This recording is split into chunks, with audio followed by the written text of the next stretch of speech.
Hello, everyone, and welcome back to Chapter 8, focusing on thought groups. Earlier this chapter, we talked about pausing as a way of dividing thought groups, and the byproduct or the result of pausing between thought groups is that we're left with chunks. And so this is another strategy or a parallel strategy with pausing that we use to form logical thought groups. And there are different types of chunks that we have in spoken English. Short sentences, right, that are very succinct and concise. For example, I have to study. That's one thought group. You can't really break that down into multiple thought groups. Where did I put my book?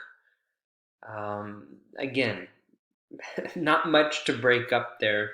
Book is the main topic, where really is all one succinct thought group. So we chunk in terms of short sentences, we chunk in clauses, if-then clauses, or as a classic example where you have two thought groups, one for if and then one for then. If you speak in thought groups, you'll be easier to understand. A cause and effect clause. Typically, you'll have a pause there and have two thought groups on either side. Phrases tend to have multiple divisions, multiple thought groups, because we have multiple subjects within a particular phrase. Steve Jobs is one subject. Dropped out of college is another subject. After 6 months would be a duration, not a separate subject, but perhaps something that we want to emphasize. Steve Jobs was a very successful entrepreneur, the founder of Apple. Maybe we want to create a different thought group there to emphasize, geez, only after 6 months, right? So we use thought groups for emphasis as well.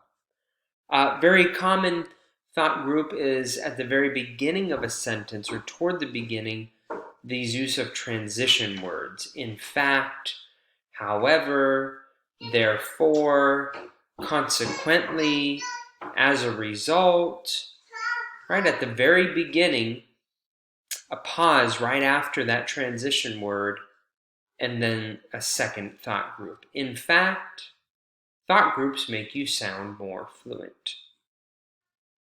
Single word expressions and multi-word expressions at the very beginning of a sentence is a means of introduction, or what we would also call as conversational fillers, to buy us time as we're putting together, we're coming up with our own thought groups on the fly. Well, I heard from Kate. So, one word expression, a thought group there, pause. Really, if anything, for the speaker, right? To give the speaker an opportunity to digest their own thoughts before expressing them verbally. And we do the same thing, same effect with multi-word conversational fillers or expressions. What I'm trying to say is, I lost my economics book. So in general, here's a good example of a multi-word combination here at the very beginning, what we just saw here. In general, thought groups are chunks of words that go together, right? Such as grammatical units and common word expressions. They go together, they logically chunk together. So to practice this, we're going to do exercise 5 here on page 76. You can listen to CD2 track 45. But I want you to try to put these sentences together, talking about famous celebrities and what their life was like before they became famous. And you have them split into 3 different thought groups. You have the celebrity name, you have an activity or an accomplishment, and then you have a time marker, usually an additional piece of information that elaborates on the previous thought group, but it still is succinct enough or elaborate enough, forgive me, to where it warrants a pause in between. And it's very similar to the example phrases here.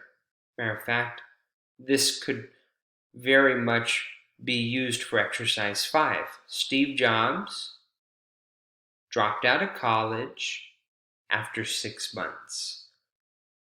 We're breaking those into different chunks to make it easier to digest. Remember we talked about the steak example, right?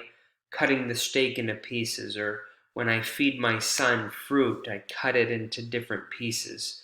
We're cutting the language into different pieces, these chunks, these thought groups that broken down make it easier to comprehend for the listener, but when put together, we have a full, comprehensive uh, phrase or clause or compound sentence, what have you. Bill Gates started a software company at the age of 15. Lucy Liu studied linguistics at the University of Michigan. Fashion designer Tommy Hilfiger sold blue jeans from the trunk of his car. Jennifer Lopez worked in a law office before becoming a superstar. I didn't know that. That's interesting. Brad Pitt was a limousine driver before he became an actor. Matthew McConaughey cleaned chicken coops as an exchange student.